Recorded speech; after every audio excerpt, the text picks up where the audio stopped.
evening, viewers. You're watching GEE News Recap. Let's have a look at the top stories of the week. And now the headlines. A tripartite agreement was signed for the creation of Frontier Nagaland Territorial Authority between the Ministry of Home Affairs, the Nagaland government and the Eastern Nagaland People's Organization, a win for Eastern Nagaland districts. The body of a tourist hailing from Tripura who had been missing while on a trip to the Zuko Valley in Kohima district since January 4 has been recovered. Yumnam Kemchan Singh took oath as a new Chief Minister of Manipur on February 4 along with him Deputy Chief Ministers Namcha Kipchen and Losi Tikho. At least 69 people were killed and 169 were injured after a suicide bomber detonated himself inside a shrine in Pakistan's capital, Islamabad. And now the news in details. A tripartite agreement was signed for the creation of Frontier Nagaland Territorial Authority between the Ministry of Home Affairs, the Nagaland government and the Eastern Nagaland People's Organization, a win for Eastern Nagaland districts which have long been demanding a separate administrative authority of their own for a better development in the largely overlooked region. The agreement brings 6 eastern districts of Nagaland, Tuinsang, Mon, Kifri, Longling, Noklak and Shamator under the Frontier Nagaland Territorial Authority.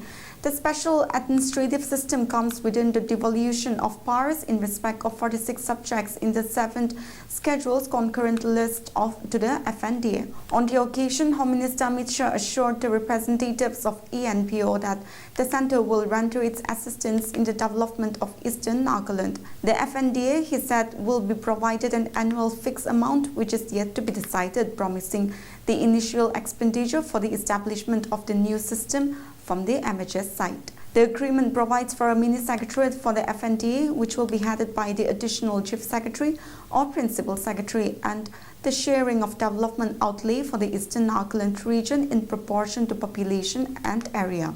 The agreement, however, clarified that the arrangement will not affect the provisions of Article 371, Clause A of the Constitution, which protects Naga religious and social practices, customary laws and ownership and transfer of land from laws enacted by Parliament.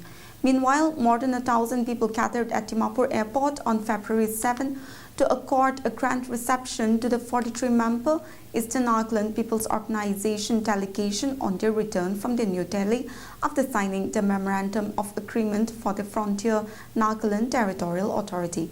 ENPO President Chingmak Chung clarified that FNDA would function within the state of Nagaland for 10 years and reiterated that Eastern Nagaland would remain an integral part of the state. However, he underlined that FNDA was not the final destination and that the call of statehood remained unchanged. The body of a tourist hailing from Tripura who had been missing while on a trip to the Zuko Valley in Kohima district since January 4 has been recovered. The Kohima police on February 7 confirmed the recovery of the body of Pranab Das of Malay Nagar, Nepali Tilla, Srinagar in Tripura West District. The Kohima Police Bureau in a release stated that information was received at around 4:20 p.m. on February 6 that a body had been spotted on the riverbank below the Zuko Valley helipad. A team of Kohima Police, District Administration, Southern Ankami Youth Organization and volunteers from neighboring villages reached the location in the early hours on February 7 and recovered the body. Police said that personal items including a Zuko Valley entry slip in the name of Tas, 2 mobile handsets with mouthpieces, a brown wallet containing cash and identification documents were found on the body. The body was shifted with the assistance of SIO volunteers and later brought to the South Police Station. The family members of the deceased were informed accordingly, who requested that no post-mortem examination be conducted till their arrival in Kohima. The body has been kept at the police station morgue awaiting the arrival of the relatives for conduct of further legal formalities. Based on the preliminary observations at the scene and available materials, there was no indication of any foul play.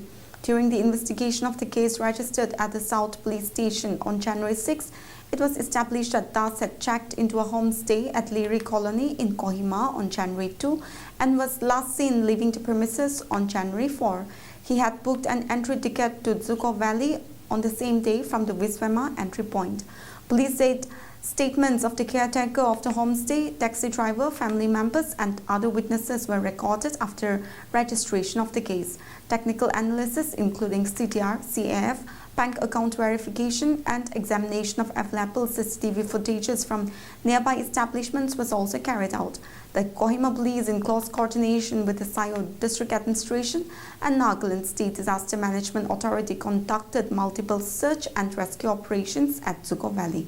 Yumnam Khemchand Singh took oath as a new Chief Minister of Manipur on February 4, along with him Deputy Chief Ministers Namcha Kipchen and Lossi Teko and the state's new Home Minister Govind Das Kontaujam took oath. President's rule was removed from Manipur earlier on February 4, which came into effect after N. Biren Singh resigned as Chief Minister in February 2025. Manipur's assembly had been in a state of suspended animation, inactive but not dissolved. Khemchand is from the Meitei community, while his two deputies, Namcha Kipchen and Lossi Teko, are from the Kuki and Naga tribes respectively. Namcha Kipchen took oath from Manipur Bhavan in Delhi. Prime Minister Narendra Modi congratulated the new leaders who will take charge of running Manipur at a challenging time. Meanwhile, Kuki-Zo tribal groups declared a special boycott on February 5 of the Kuki-Zo legislators who have joined the newly formed Manipur government of Yumnam Khemchand Singh. The boycott and a dawn to task total shutdown across the hills inhabited by the Kuki-Zo people to protest betrayal by these MLAs were in force hours before the 7th session of the 12th Manipur Assembly began with an address by the Governor Ajay Kumar Ballab. The Kuki-Zo Council said the decision of some Kuki-Zo legislators to join the government was in violation of a resolution adopted unanimously to abstain from government formation till the central and the state governments gave written political commitment to support a separate administration. The KZC, apex body of the Kuki-Zo community, said these MLAs were party to the resolution along with the leaders of Kuki-Zo, social organizations and some rebel groups that had signed the suspension of operations agreement with the center in August 2008.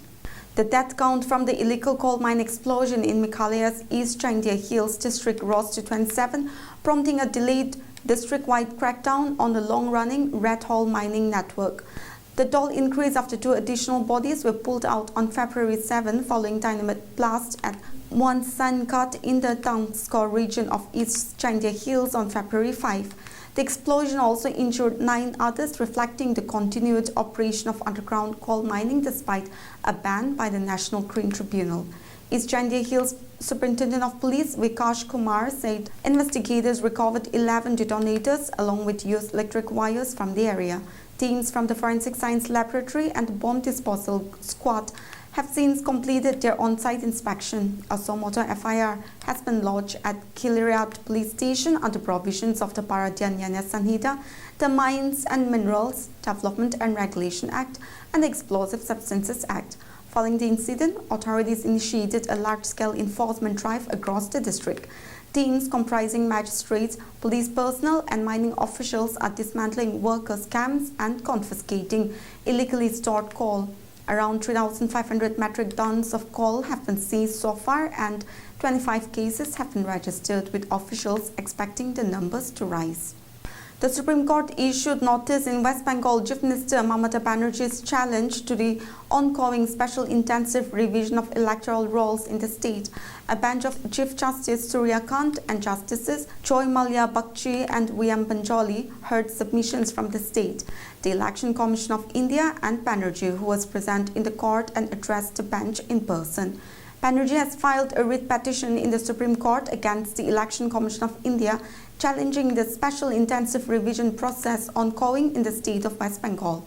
The petition was filed on January 28, stating that the ongoing process will result in large-scale disenfranchisement caused by the opaque, hasty, unconstitutional and illegal actions of the ECI. The Chief Minister pointed out that the problems exceeded far beyond that of surname mismatches and that the SIR was inherently exclusionary.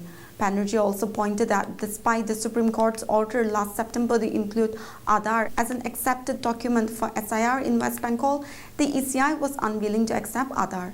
Banerjee argued that only opposition states going into election sweeping targeted through the SIR by conducting in hurry an exercise that should have been undertaken over 2 years, even while states like Assam have been spared.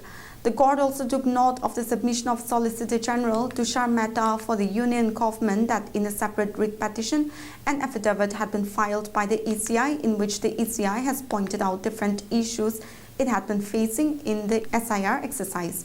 That affidavit, Mehta said, could have a bearing on this case. The court listed the matter along with the present matter for next hearing on February 9. At least 69 people were killed and 169 were injured after a suicide bomber detonated himself inside a shrine in Pakistan's capital, Islamabad. The explosion occurred at Tarlai Yamparka, situated in the Shehzad town area of the city. According to reports, a suicide bomber detonated explosives at the main gate of the Shia place of worship during afternoon hours on February 6. Despite the interception, video footage of the blast site showed the explosion caused heavy damage to the gate structure and shattered windows of nearby buildings, with debris scattered across the road. Following the blast, the Islamabad Inspector General of Police declared a city-wide emergency while rescue and law enforcement teams rushed to the scene amid fears of multiple casualties. The incident occurred less than 3 months after a suicide blast outside a district and sessions court building in Islamabad on November 11, 2025. 12 people were killed and more than 30 were injured in the explosion. Well, viewers, that's it for this week's news recap. And for more news like this, you stay connected to Global Window. Good night.